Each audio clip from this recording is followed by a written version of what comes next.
Look what just arrived 30 seconds ago. The Nightmare Before Christmas tarot deck and guidebook.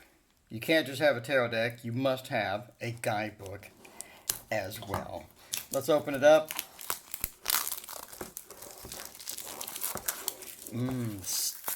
That satisfying plastic removal. And obviously a hard box with little finger holes. So let's look at the front. Let's look at the side. And let's look at the back as well. It looks pretty minimalistic on the pips, but that's all right. That's all right. I like the overall style. It does have borders. I mean, it does have a couple of things that I'm not fans of already, but it looks very nice. It looks very nice. Written by Minerva Siegel and Abigail Larson. So let's look at Largan. Color. We have a nice color book. Pages are kind of thin. It's not the usual really thick type of page, but that is nice. Check out the cards here. Pretty standard cards there. There's the back. Everybody wants to know the back. Look at the inside of the box. How attractive is that? That is very, very cool. So the cards are just kind of flopping around. It's got that nice chemical smell to it. Let's go through the cards, shall we? There is the Fool. So I think we've seen that already with all of the hype on this. Let's look at the card quality here. That's a lot of movement. That is quite a bit of movement. Cards are relatively thin. So I know a lot of people didn't like the Chiara Marchetti deck, and cards are a little bit thicker than that. Cards also have a pretty matte coating on them, it seems like. Anyway, there is the Fool and the Magician. Ooh, I like that. I like the borders are not too hefty. It's pretty much just enough. High Priestess, I like it. Definitely has the Nightmare Before Christmas feel to all of these. I like that the background is varied too. You don't have just the same background over and over and over. All right, we have 3, the Empress. That is sort of an interesting take on that. The Emperor. I like that, being Santa. Very cool. The Hierophant. Hierophant, that's interesting. Definitely a megaphone. It's trying to convey some information. I think that's kind of an interesting take on that. The Lovers, there you go. I like it. And the Chariot, pretty cool. Definitely sort of that Santa feel as well. Now we have Strength. There you go. It's got the axe. I believe that's an axe. Yes, an axe, maybe. Not really sure what's going on there. The Hermit is kind of cool. Very minimalistic on that. Wheel of Fortune. I like the Wheel of Fortune. I think that's a very, very interesting take. Just sort of chained up into it. It's got like the 8 of Swords field where I'm just sort of restricted. I don't have a lot of movement, etc., etc. Justice, sort of the court from the Dark Knight Rises. You remember that? Sort of the court theme from that. The Hanged Man. Again, I love the variance in the background, in the theme. It's minimalistic, but it still has a bit of punch to it. And the cards are varied enough to keep my interest, which is what I was kind of concerned about. Temperance is very, very cool. I like that. The Devil with that variegation almost on the green kind of theme. The Tower as well. That was pretty cool. The tower is not crumbling down, but it is sort of leaning out. The Star, we've seen this from the advertisements. Very cool. I like the nose kind of thing. It's sort of that reindeer feel. And then the Moon. Of course, the Moon, it's got to be looking something like that. Oh, wow, the Sun. How cool is that? How cool is that? I love the theme on this deck. That is very nice. And for some random reason now, these cards are turned upside down. Okay, I'm not sure why. I'm not really sure what is going on right now. We got the Pentacles. We got some Page of Candles. we got this mixed up. Let me pause. Well, no, let me just go forth and this is fresh out of the box. So I'm wondering if somebody returned this or like what the hell's going on here. We got the Knight of Pentacles. Maybe the rest of the majors are on the bottom. Maybe the rest of the majors are mixed in. Not really sure what's happening here. Let's see. We've got the Knight of Candles. We got Suit of Candles. Some of these are reversed. Okay, so we're continuing on here with the World is mixed in with the King of Candles. Okay. Where are the rest of the cards? So this turned out rather poorly. This is not really what I was hoping to see. Everything is mixed up. So let me pause the video and figure out what's going on, and I'll be back. Okay, I think I fixed it. I believe I have all the cards. They were just out of order, which is odd. I don't think it was repackaged. That seal was extremely tight, and it smells very chemically, meaning I don't think that this was used. I think it's new. It looks new. The box looks new. I don't see any damage. It had that very brand new chemical smell with it. Anyway, back to our normally scheduled programming. Yeah, Judgment. I like the writing on that. That is interesting. It's more like a Justice, though, right? And the World. All right, I reordered this. I'm assuming Candles is Wands. So the Candles, we have the Two of Candles. I like it. It's a bit minimalistic, but the whole deck is, but I still like it. The Three of Candles. You know, it doesn't really relate back to the Rider-Waite very much. So if you're looking out, making plans, that's not really going to do it for you. We do have the Four of Candles, which is the home. Doesn't really represent that either. So there's a lot of sort of a different meaning, different interpretations of this as well. So the Five being the fighting, that could be fighting. It looks more like just dressing up and going out. The Six is the Lord of Victory. Kind of curious as to what's going on there. The Seven and the Eight being movement. Lord of Swiftness. Not really sure how that relates back. But yeah, that's not really relatable. If you don't really know what the cards are, I guess you just sort of go on intuition and whatnot. So the 9 and then the 10. I think that's very cool looking.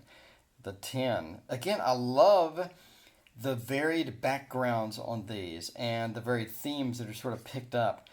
Page of Wands. Then you have the Knight of Wands.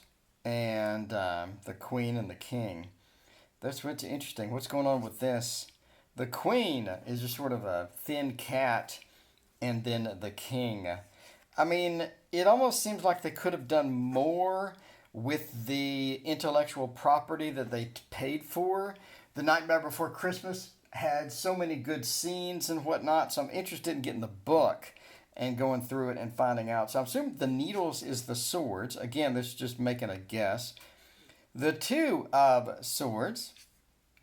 Not really sure what's happening there. The Three of Swords, obviously, this relates directly back as well to the pretty traditional. And the Four being the Rest, sort of the Lord of, it's like Rest and Recovery or whatever. The Five represents the Lord of Defeat, and that is an interesting thing. I mean, you do have sort of a conflict brewing. This almost seems to represent the Five of Wands. And then you have the Six of Swords, a road or a boat into a better place. And I wonder if she's just underwater there or what's going on. The Seven, I think, is pretty cool and interesting. Yeah, they sort of lazied out with some of these. I mean, again, you paid for this intellectual property. I mean, you paid money for this IP. I really assumed that they would go a bit farther than just something like this. Just my opinion, though. Just my opinion. The 8 is interesting. Pretty cool. Again, I'm interested to see how this incorporates with the book. Now, we saw this on the preview on Amazon when this sort of came out and was, doing the 9 is cool. And the 10, I believe that was on the preview as well. The sort of the multiple stabs for the into the individual, so that's kind of cool. The page, I mean, here we go. We have interesting characters and whatnot, and sort of a shackle hanging out, and we have some blood, I guess. Is that green blood, Vulcan blood, maybe? The knight is very cool. So now this is a good use of the IP. I mean, but yeah, some of this other stuff like that. Yeah, I'm just kind of mixed. I'm kind of mixed. I love some cars, I don't love other cars. The Queen of Swords, a very evil woman, and indeed it does reflect that. The King as well almost has a bit of a handicap feel there. All right, so let's see the Ace of Potions, which I assume is cups. Again, we'll look at the book in just a minute. Then we have the Two of Cups. Oh man, I thought they were going to do more with this. I thought they were going to do more with the Two of Cups. I mean, Two of Cups is my card. That's my card.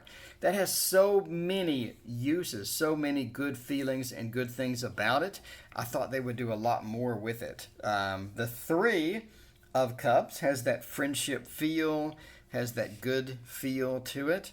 And the Four of Cups, sort of interesting. The Five of Cups definitely holds the disappointing feel. I'm just really not having a good day. I think that's a great, great use right there.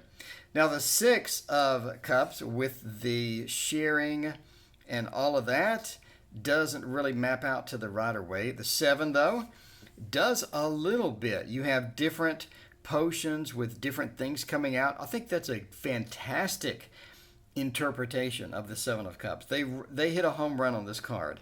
That is fantastic. That is a fantastic use of the IP, in my opinion. All right. And then we're sort of going into the 8, and you do get that Rider-Waite feel of disappointment, of abandoning something, of moving on to that. And then we have the 9 of Cups. I think that looks great. That looks very cool.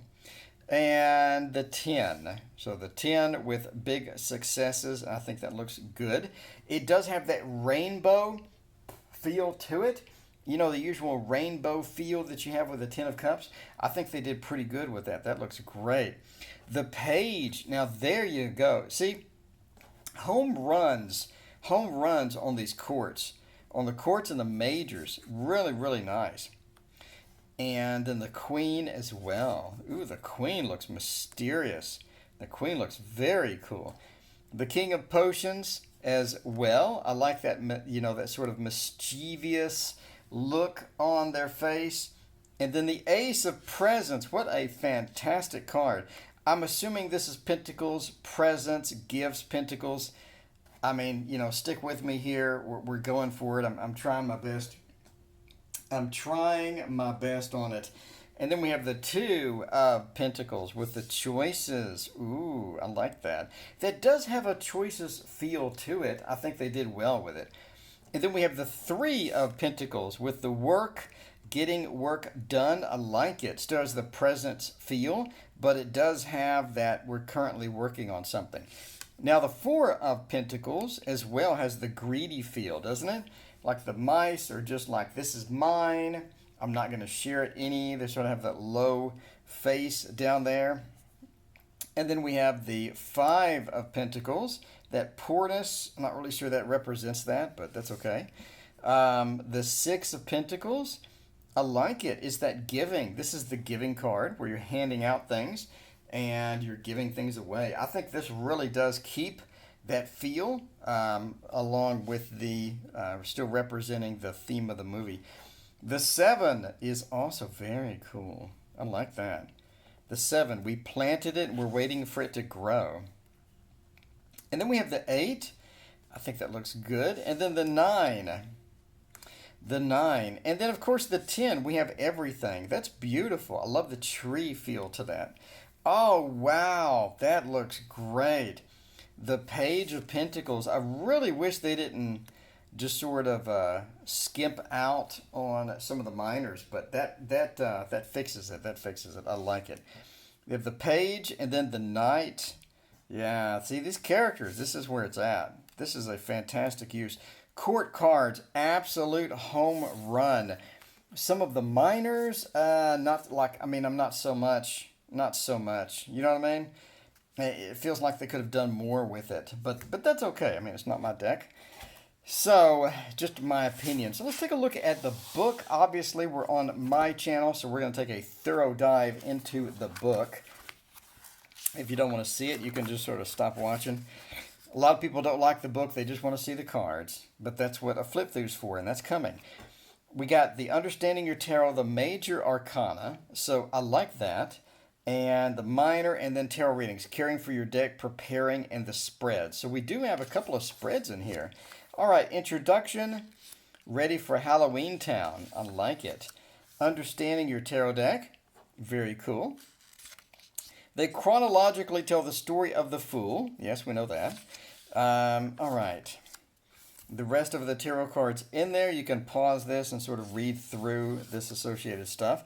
For every major, what do we get? What do we get?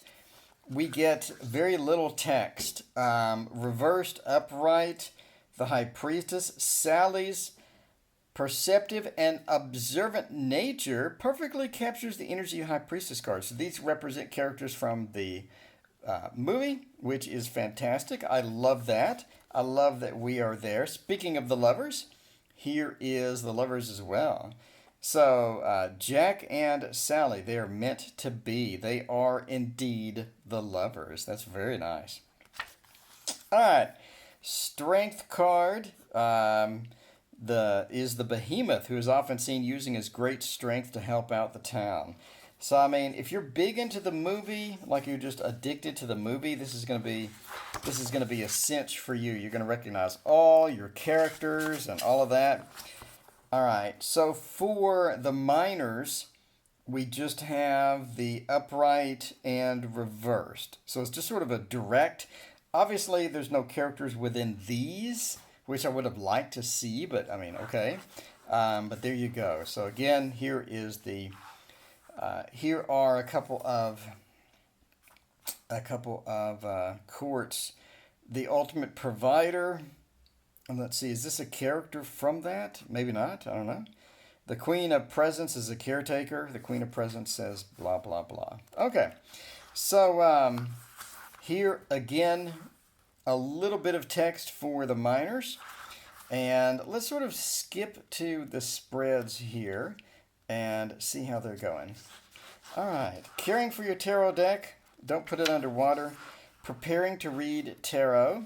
The spreads, we have the Eureka spread. And Peek Behind the Cyclops Eye. And Blown to Smithereens. Jack's Alive. There we go. And then about the author and the illustrator. So Abigail Larson obviously did the one that we just got. What was the other deck that we just got? But anyway, yeah, Abigail Larson has the other tarot deck that was released this year as well. So there you go. There you go. I think it's nice. I would have liked more detail within the minors. Definitely. Would have loved a little more detail in there. Overall, I'm pretty happy with it. Overall, I'm very happy with it. I like the style. I like sort of the minimalist borders on it. And I like that the characters are well represented. So if you're very familiar with the movie, you can get into this immediately and really sort of get it going. So the book again is 118 pages. It does come in a hard box. Overall, pretty happy with my purchase. Thank you for watching. Please hit like and subscribe and let me know what you think about the deck.